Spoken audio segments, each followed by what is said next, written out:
Right. So, back again for Insurgent, which is the second part of 4 overall, because you split the last one into 2, like it's usually done. What has changed from number 1 to number 2? In this one, we start 3 days after the end of the first movie, and they're essentially on the run, but trying to rally the troops to kind of fight back, essentially, in the civil war. But the difference was, everyone was very clear, and that if you're going to come back and do a second movie, you need to make it bigger, and you need to hopefully make it better. You need to improve on the last, not to take anything away from Divergent, but it should grow with the characters, and Robert was keen, and as we all were, on kind of pushing the boundaries a little bit and making a bigger movie in kind of scope, but also in I think just in tone. I think it feels larger. You guys seem to get along very well in the first one already. So now the team was back again together, but the director was someone different. Is that different in making the movie for you guys?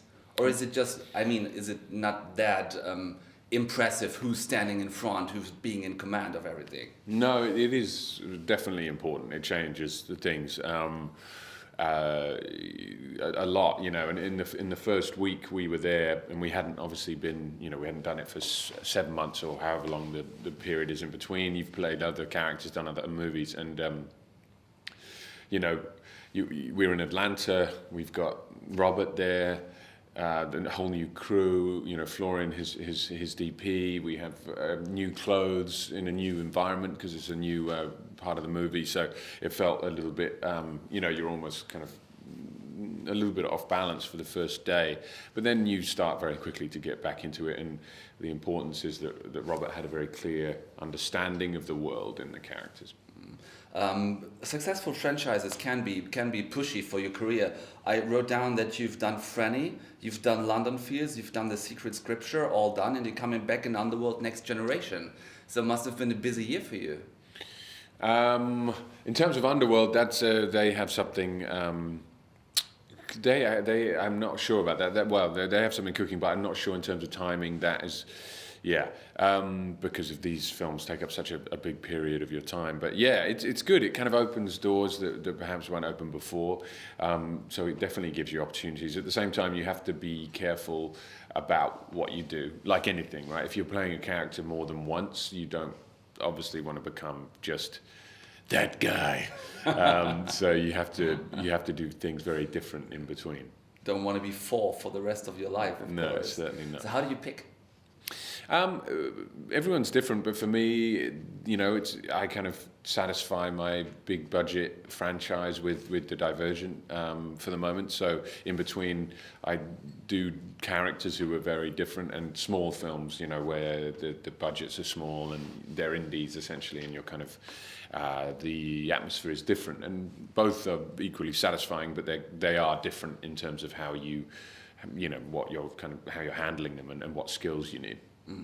So being right in the middle of a franchise this time, 2 or 4 already done, 2 more to come. How do you look at those perspective seen from now, like being in the middle of it, but you have to do it 2 more times, which is time bounding, of course. Plus, you have to do a thing until it's done. Is it like only looking forward to, or are there any concerns in any way? Well, you have to, you have to kind of accept that potentially it does take up a big period of your life, because, as you know, you not only do you film the film, but then you do this, you'll do the whole press commitment thing. So it is definitely a big section of time. But on the other hand, you have to take it as it comes, so you never really know what will happen in the future, even year to year. So, I try not to analyse too much, although inevitably you do. But I guess, the important thing is in that period of time in between, you do things that you feel that satisfy a different part of you, and then you come back fresh to the new one. And hopefully as well, each time we do these films, like we've done with the second one, we keep incrementally stepping them up. What is that in your case, like these coming downs in between? What do you do? The coming down in between, I shoot other films, and that's very important to... Now free time at all? No, free time Meeting too. no friends, doing no sports, no cooking, no like Constant going out. filmmaking. No, yes, that's a huge part of my life, and I quite like to keep work and my private life kind of separate as well. So yes, I'll finish doing work and then go back to my friends. I live in London, my family who I've had for years and years, so my kind of lifestyle doesn't change hugely day to day, but you know, I do all the things that guys like doing, you know, sport, cars, women. Cigars. Yeah. Thanks again. Best of luck for all of that. Good to see you, man. Thank you. Good to see you.